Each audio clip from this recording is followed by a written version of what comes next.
Welcome, everyone. Welcome to the Vernal Pool Reptiles and Amphibians webinar with Vermont Land Trust. We're so happy to have you here. And my name is Astar Zaworski. I'm the AmeriCorps Land Management Coordinator serving at Vermont Land Trust. Thank you for joining us today at the event. If you're not familiar with Vermont Land Trust, we are a membership organization dedicated to protecting farmland, forest land, and community lands across the state. 11% of the land in Vermont is protected under a VLT easement. We are thrilled to be joined tonight by Jim Andrews and Alaire Diamond. And I'll first introduce Jim and introduce Alaire later. Jim Andrews is a herpetologist and coordinator of the Vermont Reptile and Amphibian Atlas, as well as a research and teaching associate with the Vermont Family Forest in Bristol, Vermont. He teaches courses on Vermont reptiles, amphibians, trees, and birds at various institutions. He has been the chair of the Reptile and Amphibian Scientific Advisory Group to the Vermont Endangered Species Committee for over 30 years and is the founding member of the Salisbury Conservation Commission.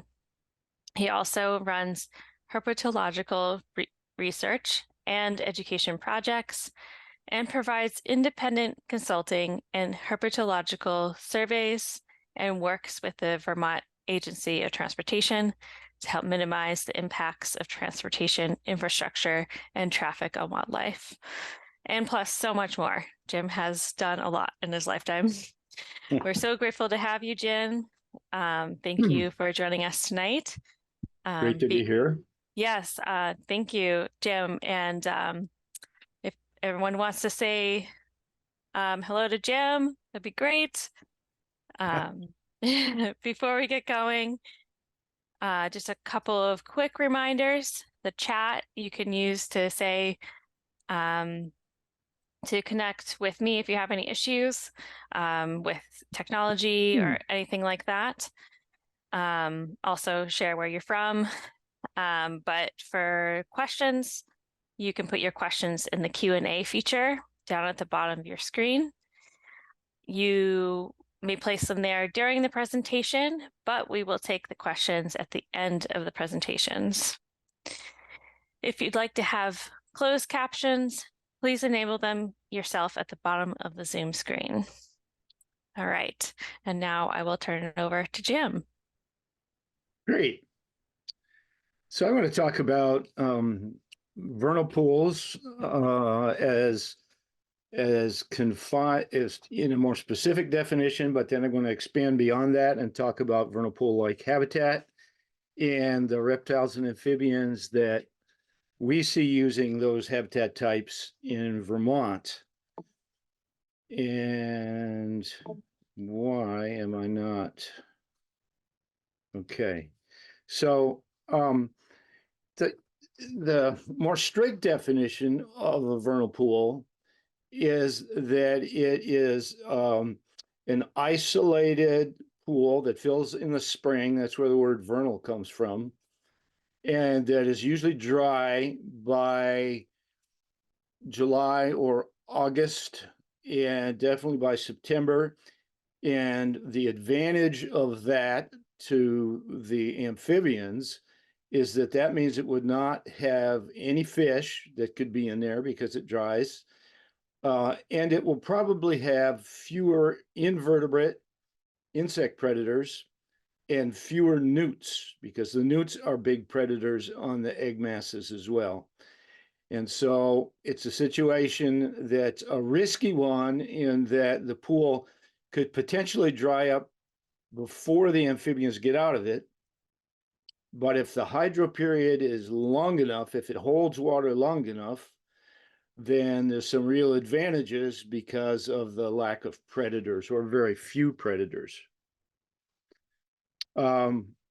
So here is what vernal pools look like frequently when you run into them in the woods or in the fall, if you're there after they've dried up, it just looks like there's no vegetation. There's some, sticks and mud on the bottom. It's kind of mucky, but that's all there is left of it. And that's part of the beauty of the vernal pool, and that it indeed dries out. But I'll add here that there are similar types of habitat that are also very productive for the same reptiles and amphibians. This is a semi-permanent pond along a road in West Haven, Vermont, and it's a little bit deeper. So semi-permanent really means that ordinarily it holds water year-round, but then when we get a drought year, it may dry out completely. So it still can't have any fish, even if it dries only once every 4 or 5 or maybe even every 10 years. It still won't have as many fish predators, but it could well have lots of eastern newt predators, and it could have lots of predators in the form of predaceous water bugs and diving beetles and other invertebrate predators. But for some species, the longer hydro period of a semi-permanent pool or pond is a safe bet, and so they're actually more productive than some of the vernal pools that dry out too soon. So you want to make it through. A pool wants to have a hydro period making it through mid-July, really, to be productive. And less than that, we sometimes use the term ephemeral pool. If it's a pool that's usually holding water only for a month or 6 weeks, not real productive in terms of amphibians, but still would be invertebrates, and it could have some cool invertebrates. And I'll also throw in here that we monitor the same species from some permanent ponds. And this one that you're looking at is in Lincoln, Vermont, and it was a man-made pond. But as many of you know, man-made ponds also can be very productive for wood frogs and spotted salamanders. And as this one is, there are newts in this pond, but because it has a very, very long hydro period, it produces enough amphibians to balance out the predation pressure of the newts. So permanent ponds also are particularly valuable, or can be valuable, if the amphibians or reptiles can get to them and then get back out of them safely. So there needs to be a woodland nearby, and better still is a deciduous woodland, or mostly deciduous woodland. And then we have these other situations where we have what is essentially vernal pool habitat. They're not real vernal pools. They're not vernal pools by the strict definition, but in little places like this is Showbird Pond, in little places like this, there are areas that the fish cannot get to that may dry out later in the year. And there's lots of little pockets here or in here or in here that are vernal pool-like habitat, but wouldn't really fit. This is the edge of a pond or the edge of a large marsh. And so producing many of the same amphibians, but really wouldn't meet the strict definition of a vernal pool, but still valuable. Now, if we back out a little bit, here's another piece of vernal pool habitat. We have some amphibian underpasses here that have been tremendously successful. And actually, there's video, if you want to see it online, of the Moncton amphibian underpasses that show hundreds and hundreds of amphibians going through those tunnels that we've created for them.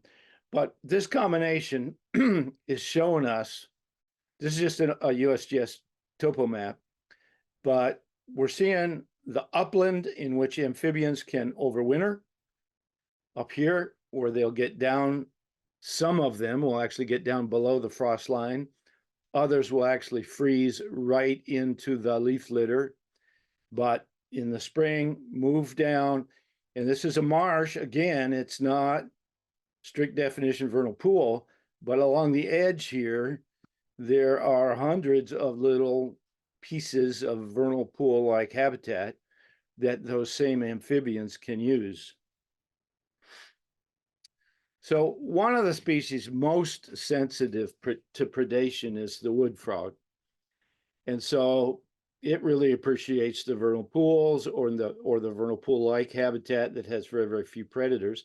And you can see on the right here that we have, this is one of our vernal pool, not vernal pool, but state reptile amphibian atlas maps. You can see that we got dots, which means we have photos or specimens are in a museum somewhere, or we have a recording of this species. So we've got excellent information about the distribution of this species, and we actually have filled in Newport Town and these other holes that we used to have back in 2017. So we know that this creature is in every town in Vermont. And so what does that mean? It means that there's somewhere in every town in Vermont, there's a piece of upland hardwoods and a piece, either a vernal pool or vernal pool-like habitat, and that the amphibians can move to and from freely without getting killed. Many of them still may get killed on the way, but the point is that the population is persisting, so they're producing more young than are being lost making that trip or lost to predators for other reasons. So the wood frog, such a cool frog with a, you need one of the, if you want to identify frogs, one of the field marks that's useful for you to know is this ridge right here. This is called the dorsal back, lateral side. This is the dorsolateral ridge. And wood frogs and say leopard frogs and green frogs have it. Bullfrogs don't. Spring peepers don't. So it's a good field mark to keep in mind. The wood frog, of course, brown color, black mask, oftentimes a white upper lip. Females are going to be a slightly different color. We're looking at a male here, and we'll show you that in a second. But I have to talk about this cool adaptation that wood frogs have, and they're pretty famous for this. They're one of 4 species that we have that can actually be right in the leaf litter in the winter, and they have antifreeze in their cells. The antifreeze is made out of sugars that they move from their liver to the cells, and that antifreeze is supposed to keep the cells themselves from freezing, but the fluids between the cells freeze, and their circulation stops and their heart stops. And if you were to pick one up, it would feel frozen. Now, this one that I'm showing you, I exposed it. I found it under the leaf litter. So it had about 2 inches of leaves on top of it, but that's where it spent the winter. And when it thaws out and the rains come in the spring, and here in Vermont, it looks like that's going to happen this Friday once again, even though we've had spring twice here in Vermont, and then we had winter again. And so it's been confusing for some of the wood frogs. And actually, just this afternoon, I was visiting a neighbor's pond, and some wood frogs actually laid their eggs in the first spring, and then those eggs froze. So those eggs died. And then we had the second spring, and now with the third spring, there's some new fresh eggs. So some of the wood frogs that are getting there right now are still laying eggs that hopefully will survive. I think this is the spring in Vermont that's actually going to last this year. At least I hope that's the case. So here we have a good picture that shows a male wood frog, female wood frog, much redder when they're mating in the spring. Some of them look almost tomato red. And the males arrive first, and the males start their duck-like calling, their clucking, and they're the first amphibian really to make noise in the spring, sooner than the spring peepers. And what you're looking at is called amplexus.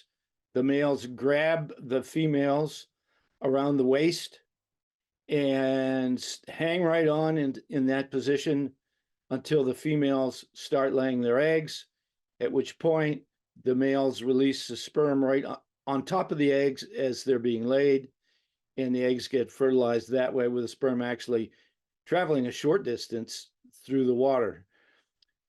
It's not unusual when you're checking a vernal pool-like habitat or ponds that amphibians are breeding in, for you to go walk around the pond, walk around 2/3 of it and see no eggs at all. And then you come to one area where you see a solid cloud of egg masses here.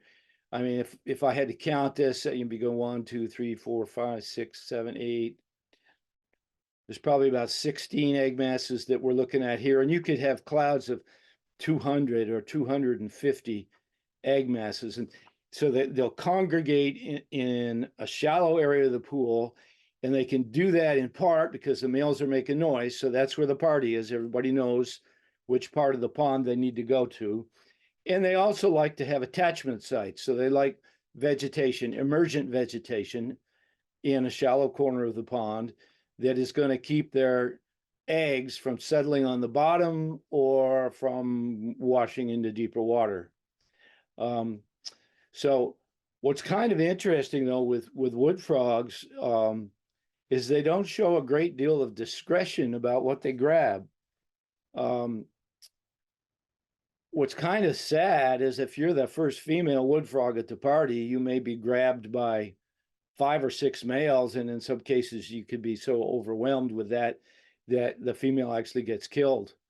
In other cases, we've seen male wood frogs grab onto spotted salamanders. We've seen them grab onto the tops of cattails, people's fingers as they move them in the water, dead mice that were swimming across the pond or drowned in the pond. So they don't show a lot of discretion in terms of what they grab. Ordinarily, if a male grabs a male, the male that got grabbed will make a release call, a specific noise which says, "I'm a male, leave me alone, go grab something else." And so that'll work. But you got to wonder what happens when a male wood frog grabs a spotted salamander or the top of a cattail. If it never calls and says, "Leave me alone," how long is that wood frog going to hang on to whatever they've grabbed onto before they give up? I have no idea. I haven't had the patience to wait and see. So here we're seeing, not unlike what I saw today, we have an older egg mass that has expanded more, an older wood frog egg mass. This one's a little younger, this one's a little younger, and this is the freshest. Keep in mind that wood frogs are not a huge frog, and that when they first lay their eggs, it's no larger than, say, a golf ball. And then as it absorbs water, it expands until about 7 times the volume that it had when it was initially laid. So this big one is about softball size. And this one, my guess would be it's been in the water for a couple hours. It's expanded some, but still looking fairly compact. Also notice the sedimentation here. This pond is getting sediment from surrounding soils, and this older egg mass is starting to get covered up with sediment. The fresher ones, no. The older one, yes. Not good. Not good if these things can be completely covered with sediment, and that could affect their development. Do notice here that with frog egg masses, you can see the outside contours of each individual egg. So this is a bumpy mass, and like tapioca or caviar. Not that I've ever had caviar, but you can see the bumps here. Were this a salamander mass instead of a frog mass, there would be an extra layer of protective jelly around the whole mass, and you wouldn't see the outside contours of these individual eggs. And I'll show you some. Oh, by the way, I should have mentioned, as I have down here in the corner, they lay more eggs than spotted salamanders do. So on average in Vermont, about 450 eggs per mass, but that can go up 700, 800 eggs in a single mass, which is something to think about, because if you and your partner wood frog want to maintain your population over the long term, you really only have to replace yourself and your partner. So if a population is going to stay stable, and let's say one wood frog laid all these masses, and your population is going to stay stable, so let's say we're averaging 500, so we got 2,000 eggs here. 2 of those are going to make it to adulthood successfully in order to maintain a population. If 4 of them did each time, then you'd double your population. So most of these eggs are going to be eaten either as eggs, as larvae, or as young frogs when they leave the pond, or they die during the first winter.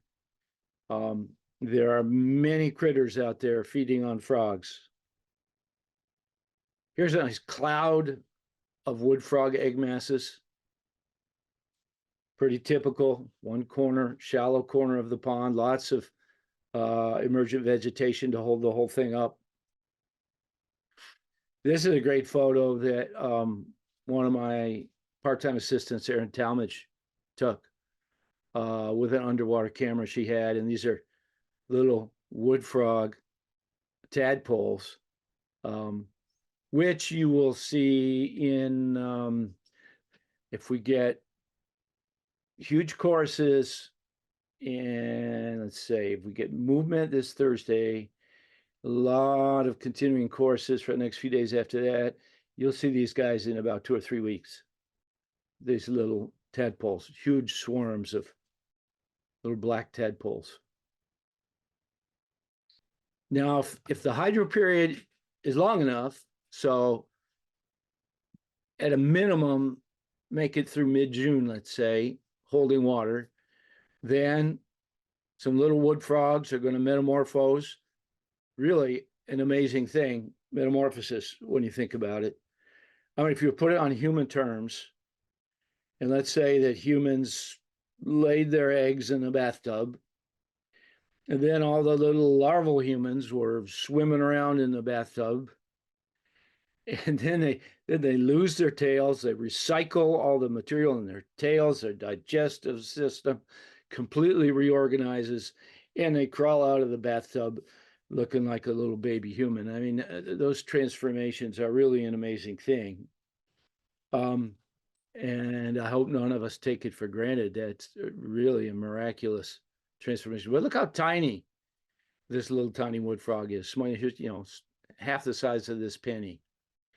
But if the pond lasts longer, if it has a longer hydro period and makes it through mid-July, then these guys can adjust and they can spend a longer period of time in the pond, and they actually can metamorphose at a larger size, which is going to be safer for them. They can metamorphose real early, but they're going to be small. They can metamorphose later, but they'll be bigger. Now, there are other species of frogs that take more than a year to get out of the pond. You know, it's like green frogs and bullfrogs and mink frogs. They're going to take at least 1 winter, if not 2 winters, before they get large enough to leave the pond. And if that's the case, as you can figure out, then they need permanent water as opposed to a vernal pool. They can try to breed in a vernal pool, but if it dries out, those young are going to die. So they can't build up a population in a vernal pool. So even without the fish, when we are monitoring vernal pools, we find these predators all the time.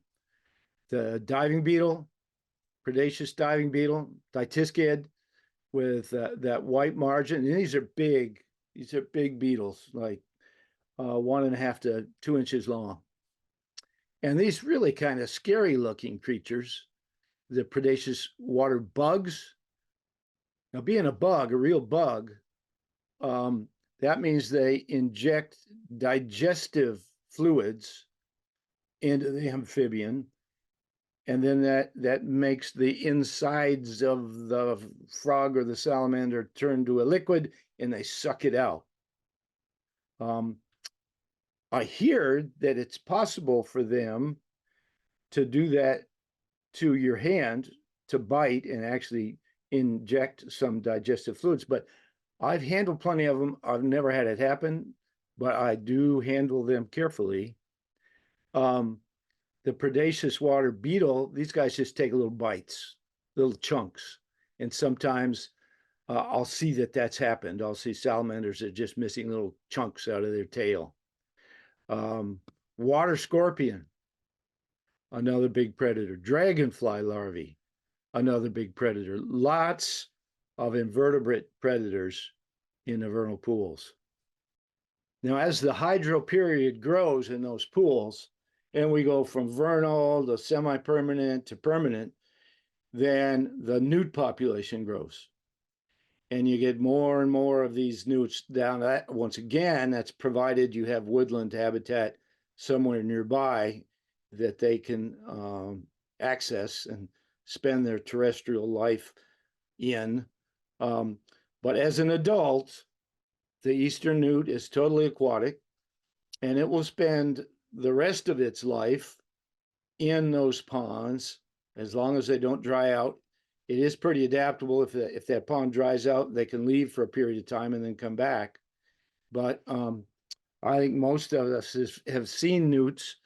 Think of them really as little sharks traveling around the margins of ponds, looking for insect larvae, salamander larvae, tadpoles, or egg masses.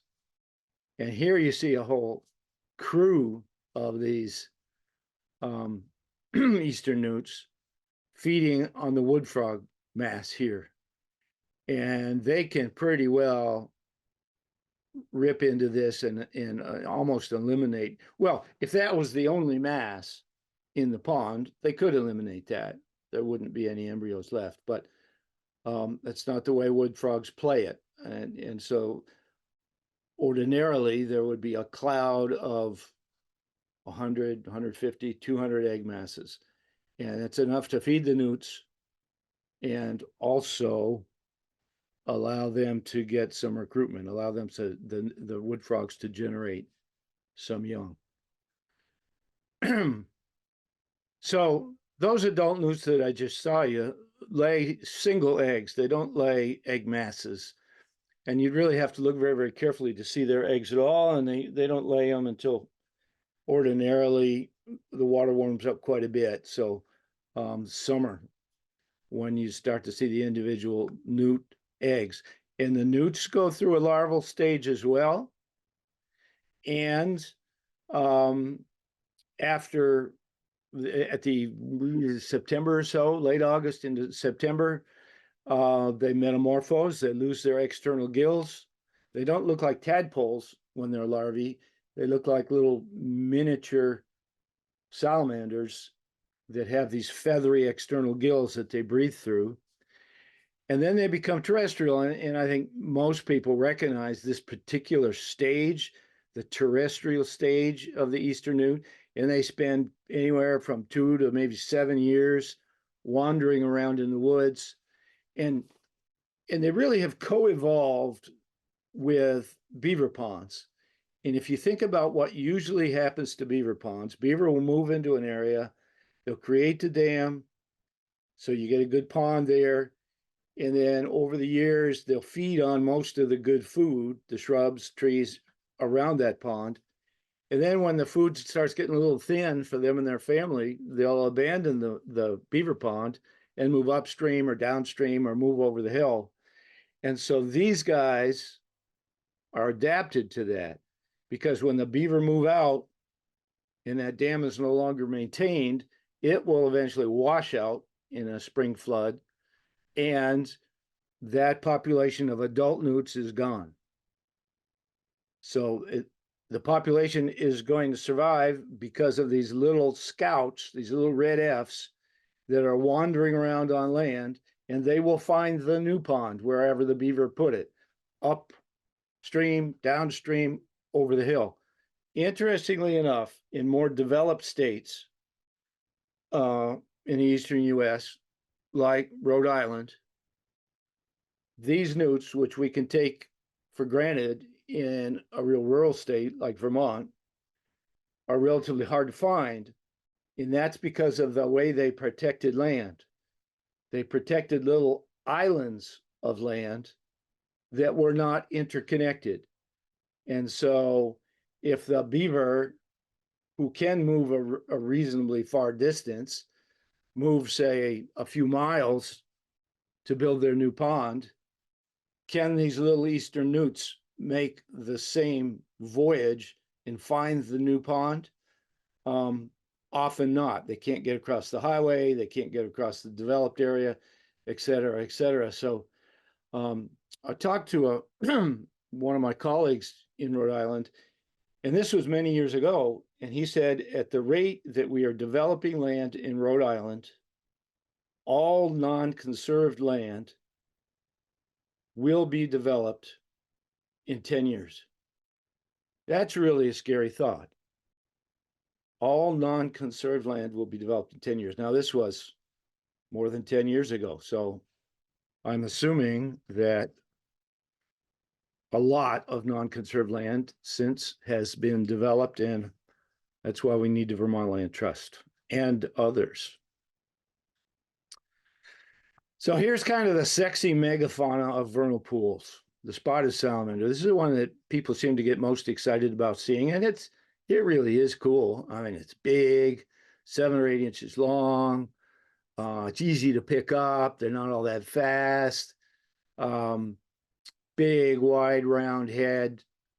To look at them, they're kind of cute. They've got some personality. Spotted salamander is more tolerant of longer hydro periods and will occasionally lay its eggs in permanent ponds with fish, but it's still going to be a shallow margin of that pond. But they can do that because their egg masses are better protected from predators and from drying out. The spotted salamanders actually have lungs.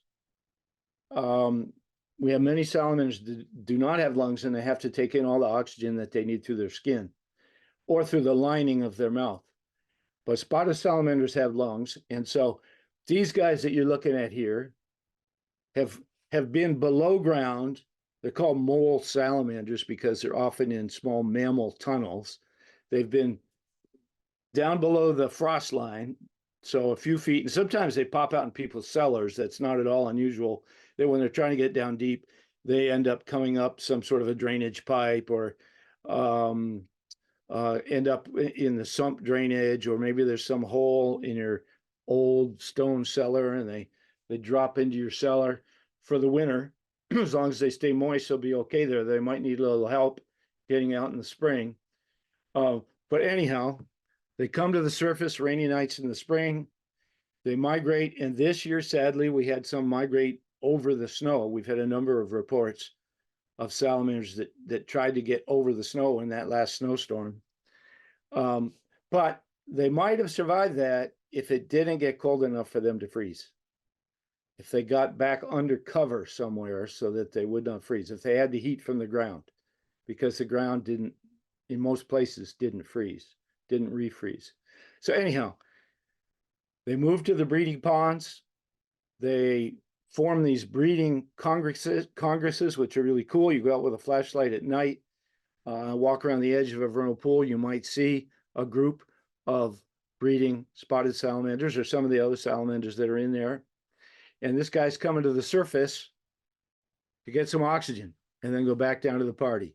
I can tell it's a male here because I can see the swollen area here, which is not unlike, say, the scrotum on a mammal. This is where the sperm is produced.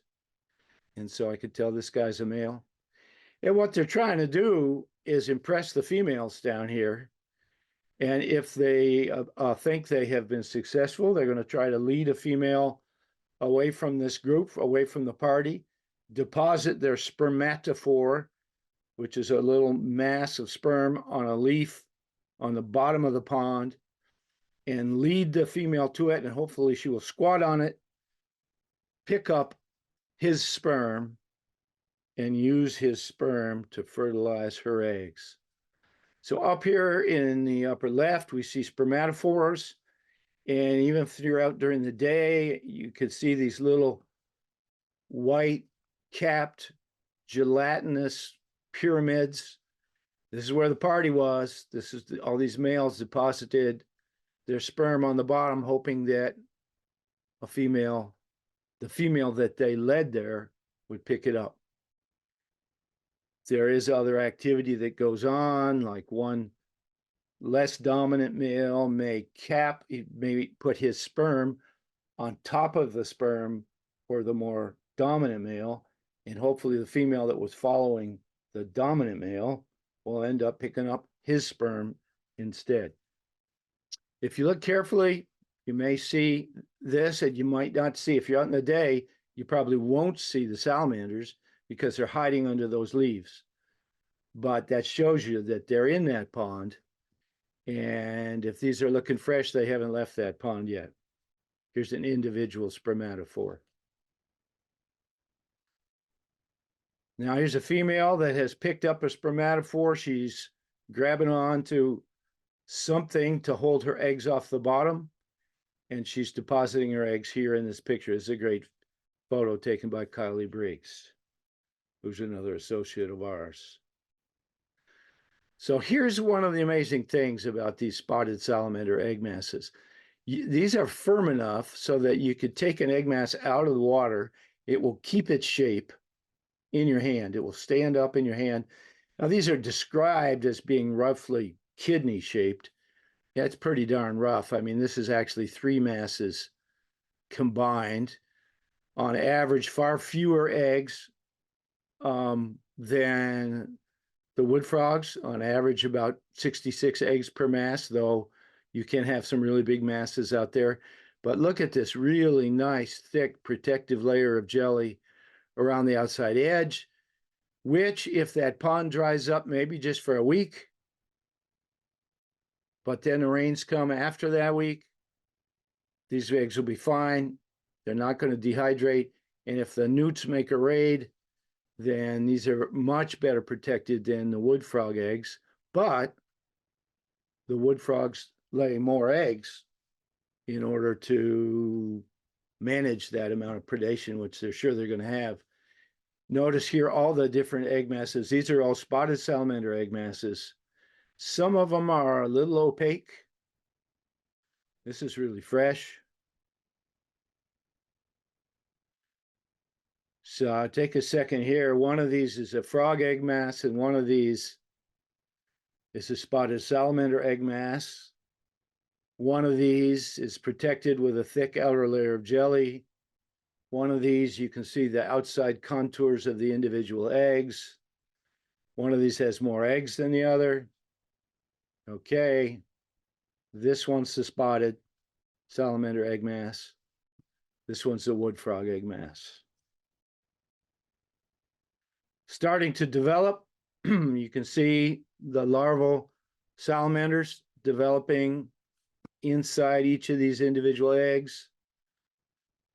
They have what are called balancers, but they also have these external gills. Here, the balancers are gone. It's getting a little older, but the external gills are starting to grow. Hind legs are starting to show up. Once again, these guys are going to want to make it, hopefully through like mid-July, in the pond.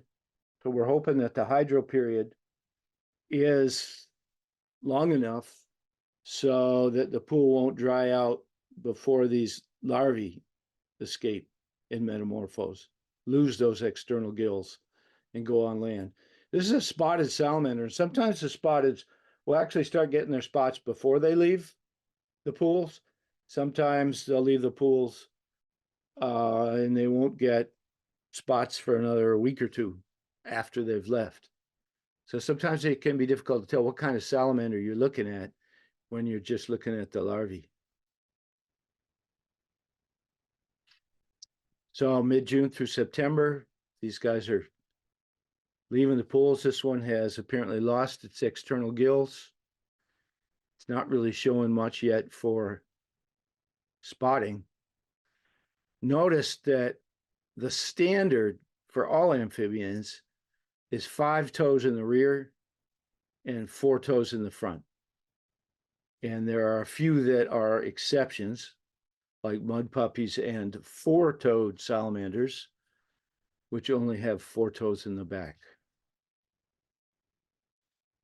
I am particularly fond of this handsome devil. This is the Jefferson salamander. It's kind of a gray-brown solid color. This one's a male.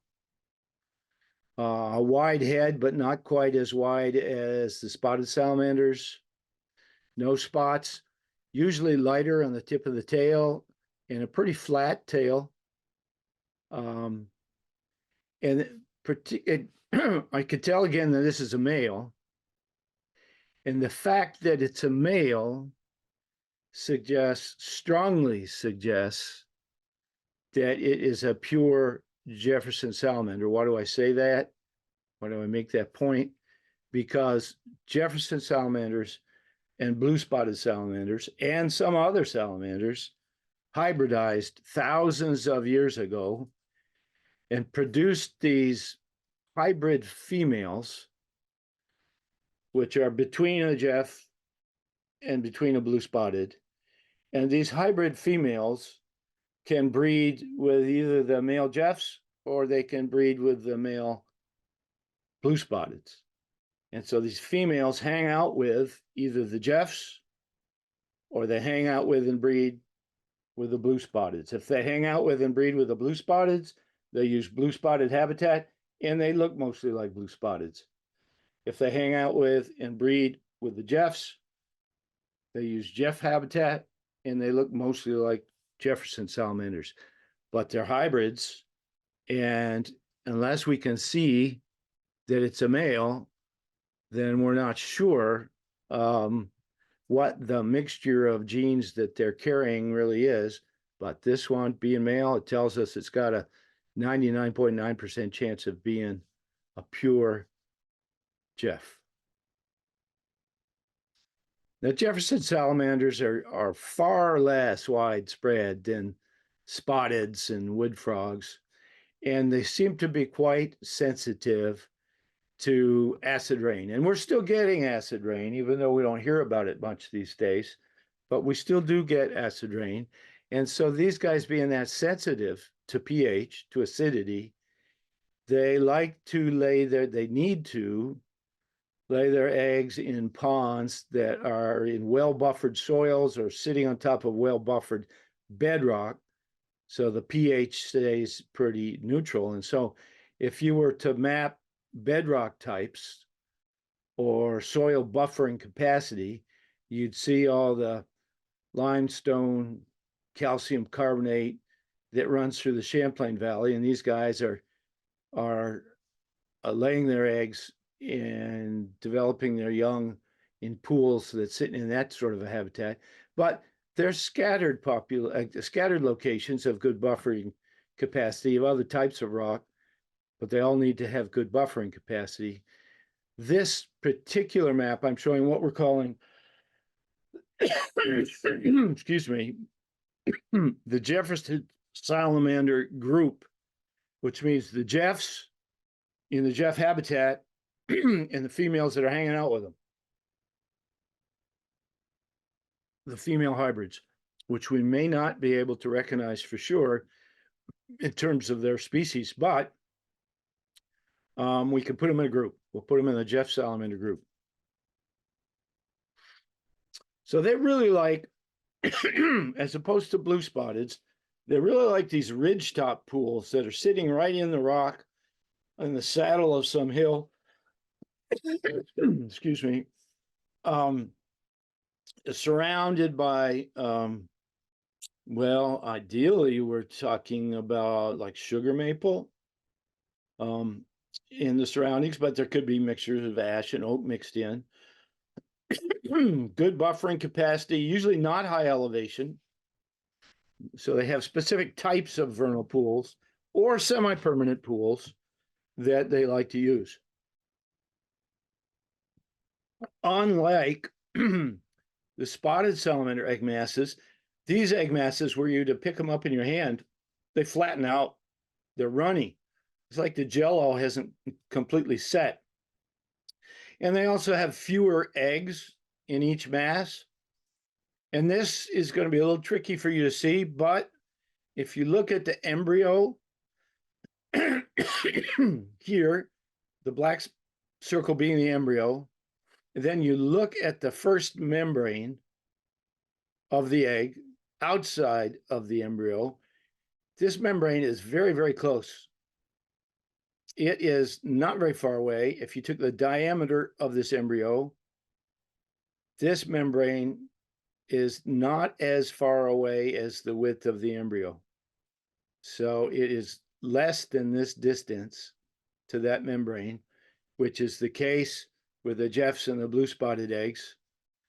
And it's about the same as the width of the embryo in the spotted salamander eggs. But there are other field marks that you can see. First of all, it's runny, it's flattening out on your hand, or if you pick the stick up, these things would droop down from the stick as if they were going to fall off, and they might actually fall off the stick and not be able to maintain their shape. Also, the fewer eggs per mass, here we're talking about, did I tell you on the next one? Yeah, an average of about 15 eggs per mass, as opposed to 66 or so in the spotteds and a couple hundred in the frogs. Oftentimes, this is the situation. They're little masses laid one right after the other, and when they expand, they form these kind of elongated sausage-like masses that are attached along a stick under the water. So I don't know, can you think of that as a string of sausages maybe that kind of expanded and grew together? Same thing here.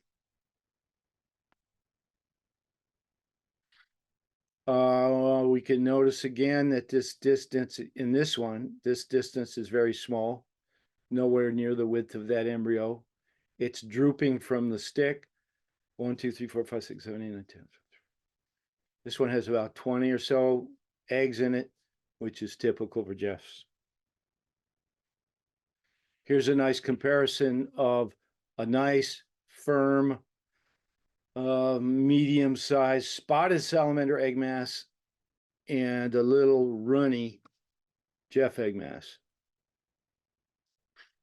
Here's another salamander, another mole salamander, lives most of its life underground, just like Jeff and spotted, and then breeds in vernal pools.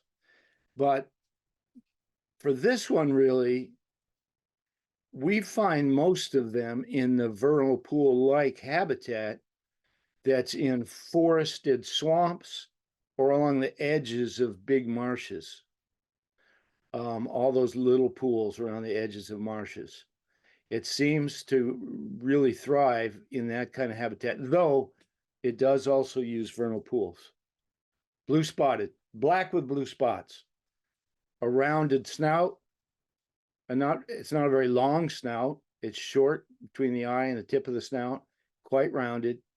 It's much bigger head in a spotted salamander, and instead of it looking like a snout like a VW bug, a Jefferson would have a snout that looks like a Volvo out here. It's a longer hood and a more squared snout. So here we see that what our blue spotted group. So once again, the blue spotteds and the females that hang out with them. Champlain Valley for sure, along the edges of lots of big marshes and lowland marshes and forested swamps, but some scattered populations. And up here, we were kind of surprised to see this species way up here along the Connecticut River. As you probably know, the Connecticut River is pretty controlled because of the Army Corps of Engineer dams, the flood control dams. But it does have some floodplains as you get up here on the northern part of the Connecticut River, where it actually floods out and creates some large marshes and vernal pool type habitat where it fills depressions in those floodplains. And so we see blue-spotted salamanders moving into the floodplain to lay their eggs. Eggs develop and the young are out in 1 year. But unlike Jeffs, which go to the ponds, lay their eggs, and then get out of there when they're done, blue spotteds seem to spend most of the summer in the area of the wetland, not in the pools, but down near those where it's nice and moist, and they move out late.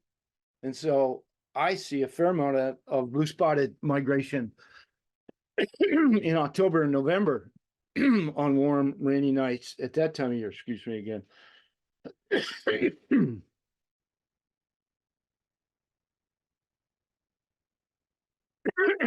The pure blue spotteds lay single eggs. They don't lay masses. The hybrids do start, they mix things up a little bit. So if you get a hybrid on the blue spotted end of the spectrum, it might lay 2 to 4 eggs. If you get a hybrid on the Jefferson edge of the spectrum, it might be laying 10 eggs or 8 to 10 eggs. So it makes it a little harder. But the pure blue spotteds lay single eggs. Rounded snout, black, blue spots, pure blue spotted. Pure Jeff with longer snout. This is the Volvo snout that I was talking about. Longer snout, more squared at the end, long toes, solid color, pure Jeff. And then the stuff that you can get confused by, the hybrids. This is a female hybrid. The snout looks somewhere in between. I would put this one, it's mostly blue spotted on a black background. I would put this one in blue spotted salamander group, and I would expect it to breed with male blue spotteds. Not all vernal pools are created the same. I mean, hydroperiod changes. Notice here, this is just an aside, notice all the hemlocks. It's not at all unusual to have hemlocks in the area of the vernal pools because they're really moist. And the hemlocks can stand having their roots wet and grow in those wet areas. But what's different about this pool is that it has good woody mass in there, and it has moss growing on it. And if we have this moss sitting just above the water level, then that allows another species, another vernal pool species, to breed in there. The four-toed salamander. And the four-toed salamander, again, it was up in the woods during the winter, and it was foraging up in there in the winter. I mean, it was foraging there in the fall and last summer. And then in the spring, they moved down to these pools, but they lay their eggs under the moss here. And then when the young hatch, they drop into the water, and the larvae go through their larval stage in the water. And then in 1 year, by the fall, emerge and leave the pools.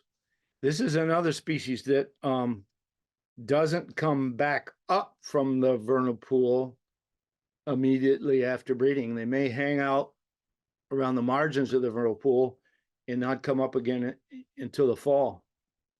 So here's a great picture of the four-toed salamander. This one's posed, and it's posed on top of a red maple leaf, because red maple is the one that you really see growing in the forested swamps. And this is kind of an interesting specific adaptation. This is what we call the tear here spot. If a robin or a sparrow or a shrew or any of the dozens of creatures that eat salamanders grabs this thing by the tail, it will break right there. And one of the cool adaptations of salamanders is they can regrow tails, they can regrow toes, they can regrow legs, they can regrow jaws, they can regrow eyes, but they can't regrow a head. And if the predator grabbed it by the head, ate the head, it's dead. It's not going to survive. But if you get the predator to bite your tail by moving your tail a little bit, predator can take the tail, you can escape, you can regrow. You will have, that's a setback. You've lost a lot of stored energy. This is fat here. So a lot of stored energy that they could have used but will have been taken away if a predator got them. It's kind of an orangey brown background color. This is not a big salamander.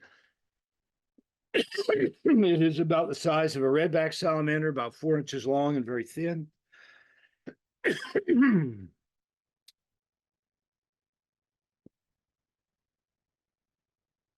And is easily identified by picking them up and turning them over.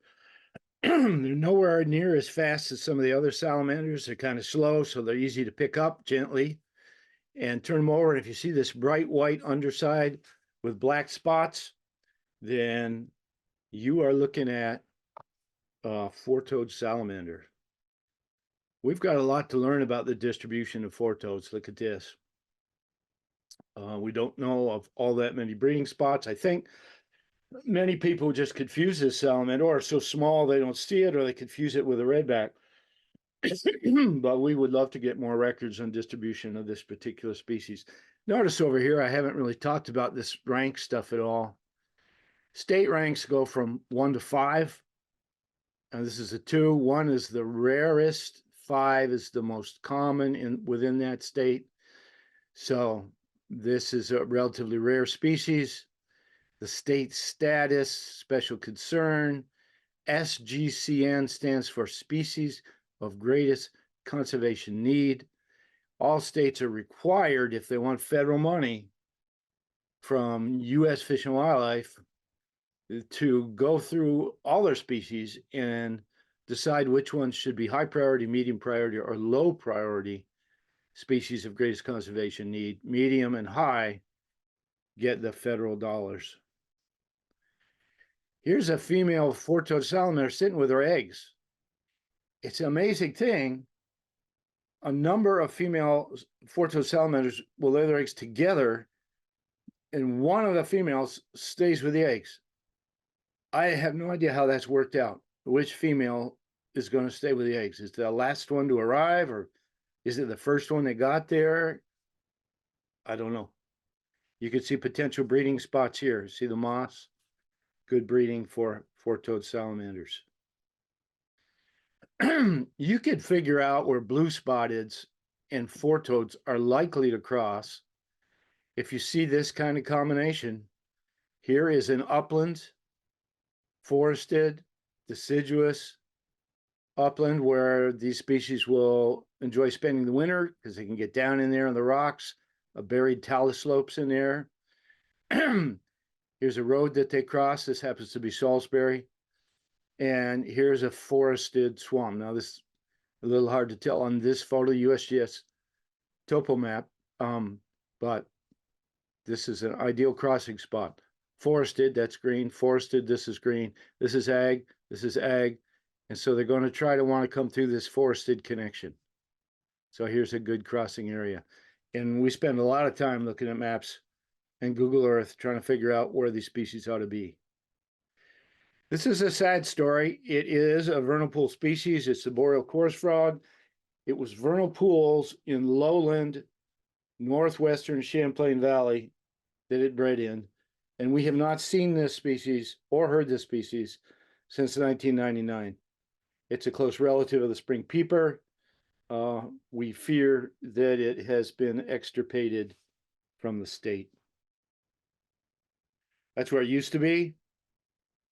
But like I said, we haven't seen it. But if you live up in that area, and if you could learn the call, go online and learn the call of this species and listen for that call,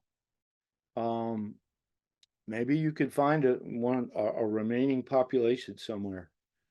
Spring peeper, a close relative of that boreal chorus frog, still widespread. People were hearing it during the eclipse yesterday.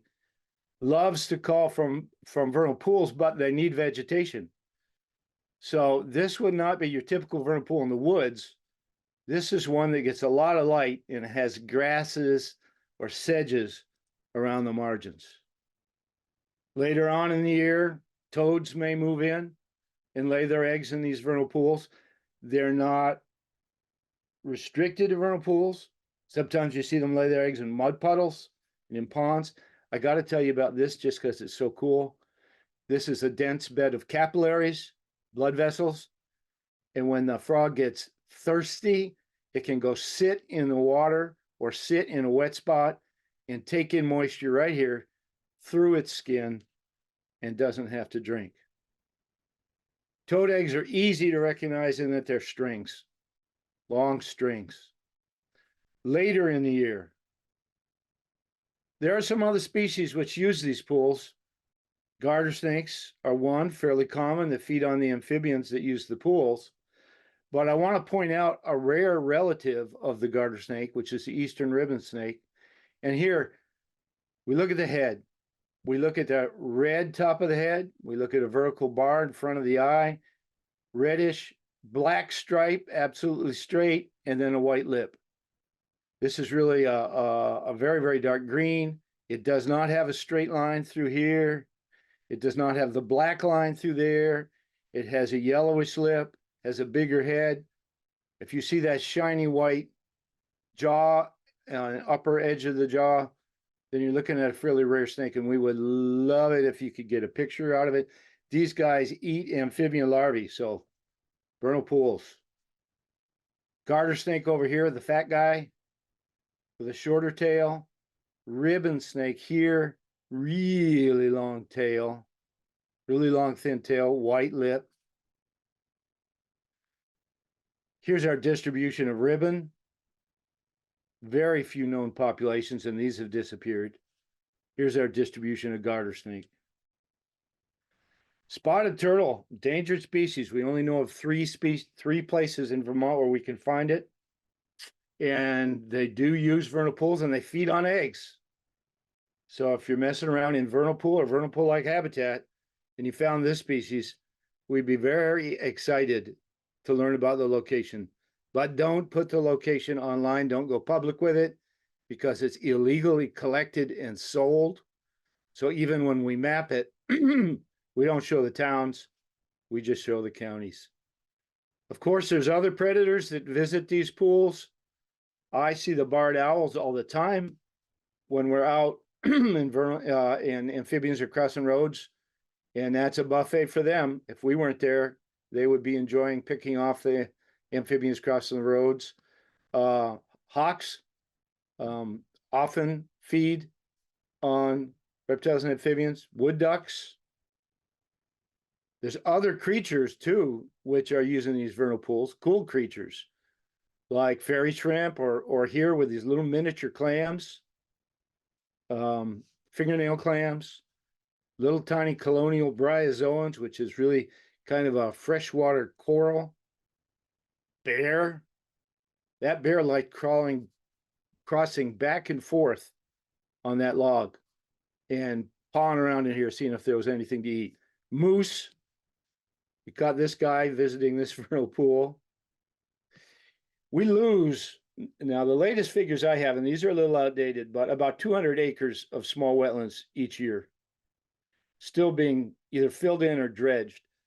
Part of the reason is they're not on the wetland inventory maps, and only some of the vernal pools have been mapped, and there's many that haven't been mapped. There's been a big effort recently by the Vermont Center for Eco Studies to map them, but you know, they're doing it from aerial photos and LiDAR, so they can't find all the vernal pools, and so many of them get filled in or drained. At our website, we have vtherpatlas.org. We have lots of great information I'd love to have you take advantage of.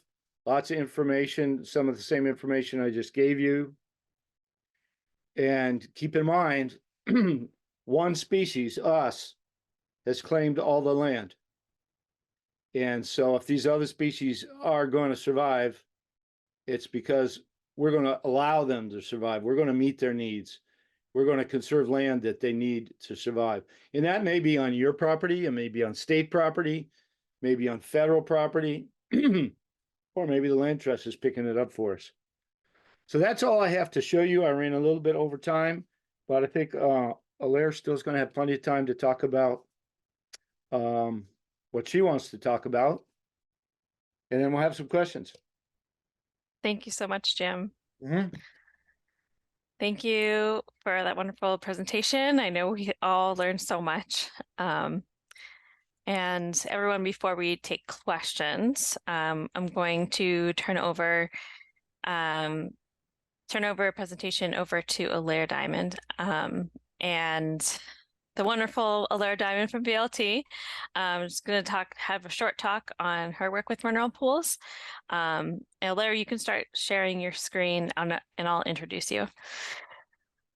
Alaire leads VLT's Ecology and Restoration Program, manages wetland and stream restoration projects statewide, conducts ecological assessments, and collaborates with landowners and partners to improve water quality, climate resilience, and biodiversity on conserved lands. She joined VLT in 2011, integrating previous experience in science education, research, and writing. Alaire grew up in Springfield and holds a BA from Wellesley College, I hope I said that right, and an MED and MS from the University of Vermont. All right, now I'll turn it over to you, Alaire. Great, thanks, Estara, and thank you, Jim. I just always love hearing you talk about amphibians and reptiles. I always learn so much, and tonight was no exception. I think I first met Jim when I was a college student and was up in Vermont for a summer internship and was working with, I think, middle and high school students, and you were working with them doing some research. So I have just been aware of your work and just the influence that you have in terms of helping us all understand the reptiles and the amphibians of our state, and just being such a passionate advocate. So yeah, this is great. It's a real honor to share the webinar podium with you. I'm going to just talk for about 5 minutes about how all of the great science and the biology of all of these creatures and these places, how we treat that at Vermont Land Trust, how it integrates into our policy and our land protection and restoration work. Just wanted to start out with another photo of a vernal pool to just kind of get you in the mind of how it feels. One of my favorite parts of my job at Vermont Land Trust is to go out in the spring and do vernal pool assessments. It's something that we have to do in the spring. It's a very important part of our work, and it's kind of magical. Anyone who has been to see a vernal pool knows that feeling of kind of walking through the woods. You're just walking along. It seems just like a normal forest, and all of a sudden a little pool emerges. And they can be very small. And I don't know, Jim, if you said what the average size was, but I've come across some that are, maybe 10 feet wide and 20 feet long, and they're full of eggs. So they can be small, they can be large, and in hardwood stands and softwood stands, really diverse. Here's one that I saw a year or two ago in Moncton, and that feeling of walking through, finding that, and then seeing this kind of magical glow of eggs, spotted salamander eggs. You can see these clusters here, and with the small kind of clusters with that thicker membrane that Jim was talking about around the edge. They always kind of glow blue to me, and it's just really fun when you see that. It's just like, okay, spring is here, and you can start counting, because that's what we have to do. So at Vermont Land Trust, we have a vernal pool policy, protection policy, that in all of our conservation easements that have vernal pools, and when I'm talking about this, I'm talking about new conservation easements. When we're working through the process with the landowner, with our staff, to develop the easement, we do an assessment for vernal pools. If we think there might be one, if I think there might be one after looking at maps and the vernal pool mapping project that Jim was talking about from the Vermont Center for Eco Studies, but I also look at photos, I look at topo maps, I look at wetland data, think, okay, this might be a place for a vernal pool. We go out and look. We have to do it in the spring because we have to identify the amphibian presence and know that there's a certain level of amphibian use that reaches a level of state significance. And this is all kind of like technically described by Vermont Fish and Wildlife's Natural Heritage Program. So my process here is I do that remote assessment. I go out in the woods, I find the pool. If I find these glowing orbs of eggs, then I start taking points with my GPS device around the edges to just map the boundaries of the pool as well as I can. Then I and whoever I'm with will count all the egg masses, classify them by species, whether it's wood frog or spotted salamander. I still have never been totally confident that I've seen any of the other mole salamander eggs. I thought I have a couple times, but I think it was just like, I think I asked you, Jim, and you said, well, maybe it was just 3 or 4 spotted salamander eggs that salamander pushed out at the end, and it looked like a tiny little mass, but really it has that thick membrane around the outside, so you can't really can't say that it's a Jefferson or a blue spotted. We count the eggs, And then I go back to the office and I fill out this form. Don't try to read this. I just want to show you that we do have these forms. This comes from Fish and Wildlife's Natural Heritage Program. We have to have all measurements about how deep the pool is, how big it is, what percentage full it is when we see it, because as you know from the presentation, they change size. They over the course of the spring. What are the trees around the outside? What's the forest and the landscape around it? And then the other thing that I need to do is count the eggs, because we do this ranking of state significance. Really for a vernal pool, that significance comes from a combination of the amphibian use. So I'm counting the number of eggs, what species they are.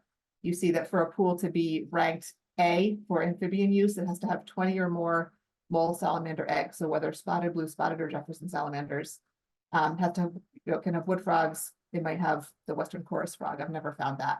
Really, I'm looking for spotted salamander and wood frog eggs in those numbers to know whether it's an A ranked pool, a B ranked pool, C ranked, or lower than that, then it's not state significant. It does not have the required presence.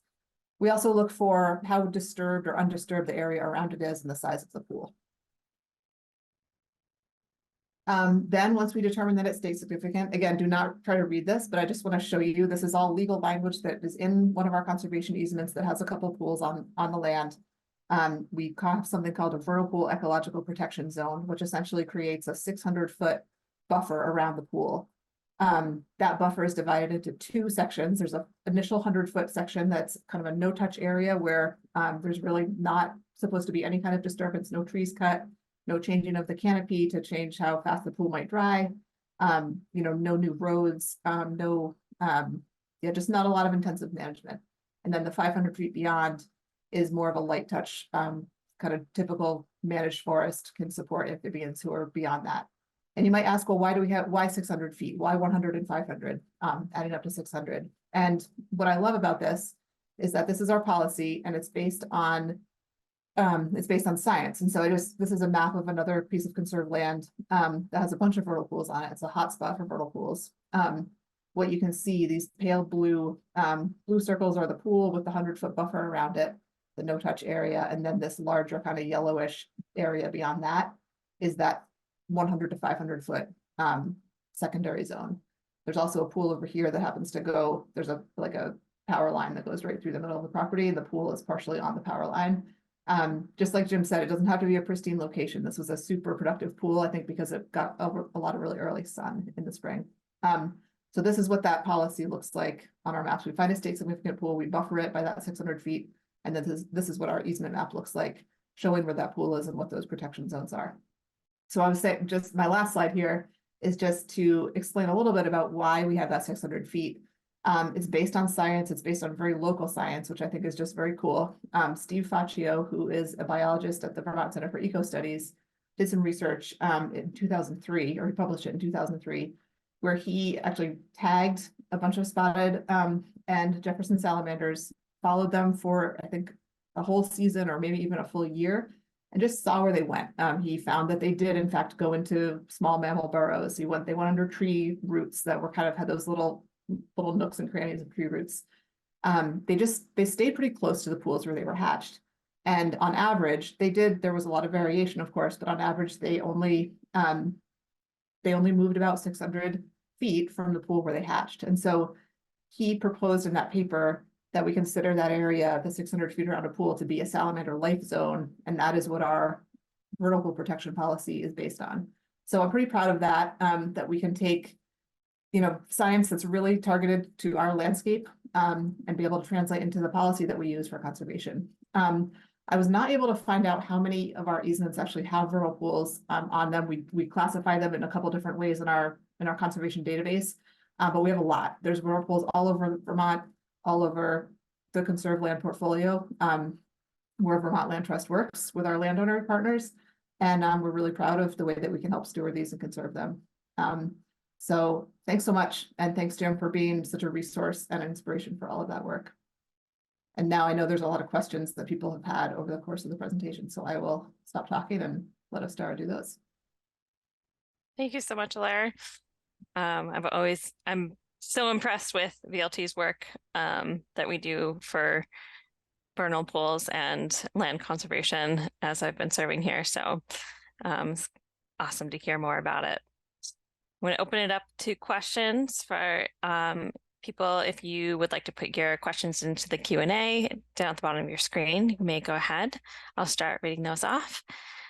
Let's see here. Got some like long questions. So we'll start with the first one. Ira says, hopefully I said that wrong, Ira, your mention of newts reminded me that we have seen a bright orange F stage newt underwater in our vernal pool in Ira, where we have wood frogs and Jeff/blue complex and spotted salamander egg masses. We maybe the Fs are hunting just like the adult newts. Our pool dries out in most summers. Hi, Ira. Ira was named after that town, Ira, where he's from. And the newts, the timing of the color change in newts is not always fully aligned with when they get back into the pool. So like you, I've certainly seen red F looking newts that are in the water. They've returned to the pond, but they haven't changed color yet.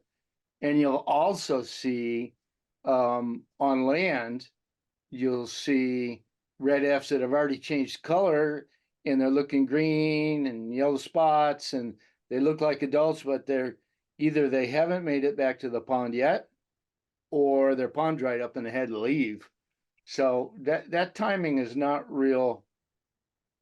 It's not real. It's flexible. There's some flexibility there. So you definitely will see red Fs that are approaching adulthood, but haven't changed color yet in the pools.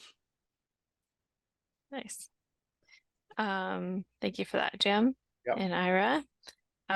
Anonymous attendee asks, we know that some or maybe many of the pool invertebrates like dragonfly larvae are cannibalistic, which somewhat keeps the population in check. Besides newts, which will eat their own eggs, are any of the vernal pool amphibian species cannibals? Or do the adults all leave before they might be a threat to eggs or their young and the cohort of young too similar in size? Yeah, I've raised spotted salamanders before, and you start out with an egg mass of maybe 60, and then as they start growing, the larvae are definitely carnivorous and cannibalistic, and you'll start getting fewer if they don't have a lot of other food from the ponds, a lot of other wigglers in there. They will start eating each other, and you'll end up with two equal size big spotted salamander larvae looking at each other and wondering if they can eat the other guy. So the young salamanders are definitely carnivorous. The young frogs are almost entirely vegetarian and scraping algae, but in some situations with wood frogs, they will, if there's not a lot of other food, start chewing on each other. So there is some of that definitely happens. All right. Next question from an anonymous person was, what density/distance between vernal pools would you need to have enough genetic exchange of vernal pool amphibian populations? You mentioned that newt Fs wander long distances and find new ponds, but are there any that travel farther or significantly less? Well, first of all, you're right. The newts can travel long distance. They can travel a number of kilometers before they drop into another pond. There seems to be a certain percentage of the young salamanders that are travelers, scouts, that will travel further than the rest of them and find, if you created a vernal pool, which you can do, I decided to create a vernal pool on your own property somewhere. Wood frogs will show up first, because the wood frogs travel further, and by further, I would say maybe a kilometer, and that's a guess. But they can hear each other. I mean, if one or two frogs gets in there and starts making noise, then the other frogs can hear that and be attracted to that pool. Plus, they're fast. They're faster than the spotted salamanders and the Jeffs, and so they could travel pretty good distances. In terms of the spotted salamanders, how far away would a pool have to be before it's too far, one spotted salamander pool to another? I would guess somewhere in the vicinity of a kilometer or so. I mean, the figure that Alaire's putting out there and Steve Facio put out there, that's 95% of the amphibians of the Jeffs and the Spotteds were within 600 feet. But there's some travelers. There's a small number of them that go further, and some maybe that go the other direction, and Yeah. find that other pool. That's awesome. Andrew asks, are there any amphibians native to more southern areas that are starting to move up to their range or towards Vermont due to climate change? Or is their habitat too fragmented at this point to make that possible? I don't know of any amphibians that appear to be moving with climate change in southern Vermont. We do know of some snakes that look like they're starting to do that. And the other side of that, though, is that the northern species of frogs that we have, like the boreal chorus frog, that looks like it's disappeared entirely, that was a real northern species. And so there could be some relationship between this climate change and this real erratic weather that we're having in the fact that they disappeared, being a northern species. Mink frog is the other northern species we have, and we're definitely concerned, I am, that they need a certain amount of cold water. It needs to be colder water, and as that water warms, are they going to be able to survive in Vermont? They're basically a Canadian frog that reaches down into Vermont. Your body, your last point there, your last question is really important. Is the habitat too fragmented at this point for species to make that move? And we certainly have made it a lot harder for them to move. The one species from the south that's invasive that has been released here that we're worried about is the red-eared slider or pond slider turtle. People release pet turtles. They shouldn't, but they do, and we're starting to see it. It hasn't bred here yet, as far as we know, but that's a species of concern. Definitely. We had that up in Maine for people dumping out their freshwater tanks, and then we have invasive weeds because of that. So that's something that is a big problem, it seems like.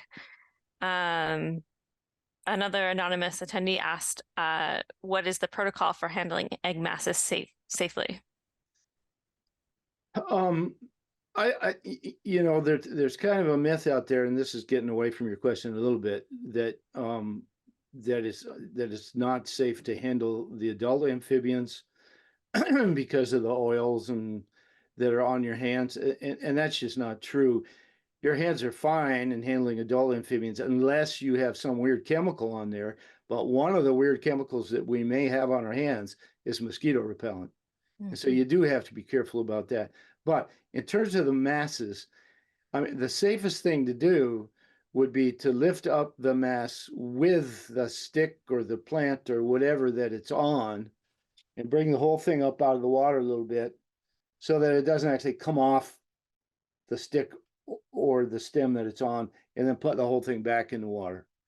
Because once they come off their supportive material and sink to the bottom, they're more likely to get covered up with sediment.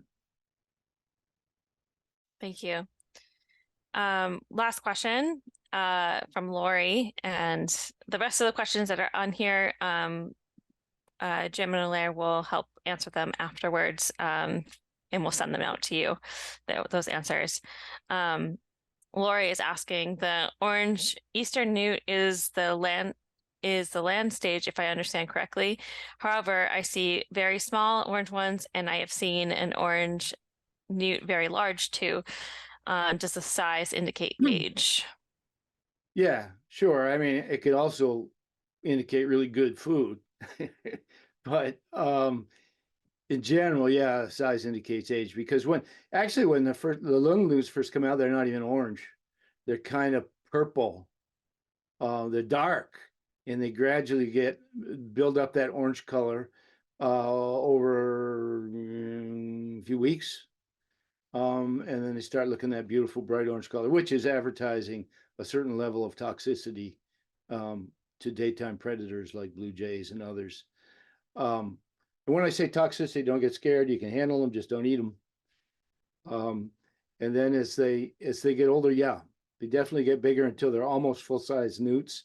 And about that time, you do expect them to be headed back to the ponds.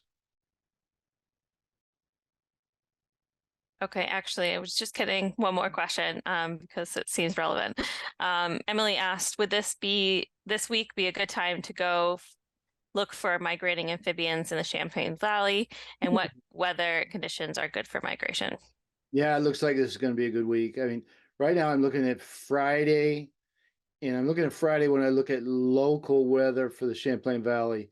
But I usually look for the percentage chance of rain, like 70% or higher, which it will be on Friday for my area. And that rain lasting right up until the evening, so it doesn't have a chance to dry out before they start to move. Sometimes you can have a rain, and then the sun comes out and you have a couple hours of sun, and it dries things out, and the amphibians aren't going to move, or not move as much. But if you can have wet roads when it gets dark, the roads are still wet, you have temperatures that are above freezing. Freezing is really the limit. If it gets below freezing, they're less likely to move. They're not likely to move. But the warmer, the better. I mean, if it's 50, you're going to get more movement, and you're going to get more types of amphibians moving. And if it's 60, which it should be, which is forecast to be on Friday night, you can get a lot of movement. But this varies locally. So, if the roads are wet, it's warm, and a good potential crossing area, it should be good now. I mean, it should be good Friday. Thanks, Jim. First of all, thank you so much for Jim and Alaire, for being awesome, and for your wonderful presentations. And you guys are seeing the Vermont Land Trust webpage, right? Yep. Okay, great. Climate change and land fragmentation is, as we've learned, is one of the biggest threats to endemic species, as amphibians and insects that live in vernal pools. VLT continues to commit to conserving land and doing educational outreach to reduce the effects of climate change and help defragment wildlife habitat. Much of our work is fueled by donations from the public. Please consider donating to VLT on our donation page, which I'll show you here. You go onto vlt.org and you click support this work, and that will takes you to the donation page. So, and then we have a couple of events coming up, and if you go to vlt.org/events, you'll see that we have a number of really great events coming up. One of my events I'm putting on is the Tackling Invasives Together, SISMA's in Vermont. That's April 15th in the evening. And then an evening with Beaverland, author Leila Phillip, which Alaire is putting on, which is absolutely going to be so fun and interesting. And then we have another in-person Bar Town Forest Vernal Pool Walk, April 30th. So the Tackling Invasives is online, and the Beaverland is in person on April 18th, and also the Vernal Pool Walk is in person as well. So yeah, go ahead, Alaire. Yeah, we've been doing a couple of book discussions in area libraries in advance of Leila Phillips' talk in Shelburne, which is next Thursday, the 18th. Tomorrow night, I'll be at the Heinsberg Library at 7 p.m. And then we'll be in Shelburne at the Pearson Library next Monday. I think it's 10 in the morning to discuss the book Beaverland. So if you want to get a copy of it, Fly and Pig Bookstores offering it at a discount. If you're reading for the club, the libraries also have copies, and we'll have copies for sale at the event. But we're really excited to share all this fascinating research on beavers. So anyone who's interested in wildlife, you came here tonight, you might be interested in that too. So hope to see you there. So the rest of the questions we'll send to you, send our resources as well. So keep a lookout for that. And please remember, you'll see that there's a survey. So please fill that out. It helps us to bring you the great educational content that you love. So thank you, Jim and Alaire, and for everyone coming to this event. You're welcome. Thanks for having us. Thank you for having us. Thanks everybody for coming.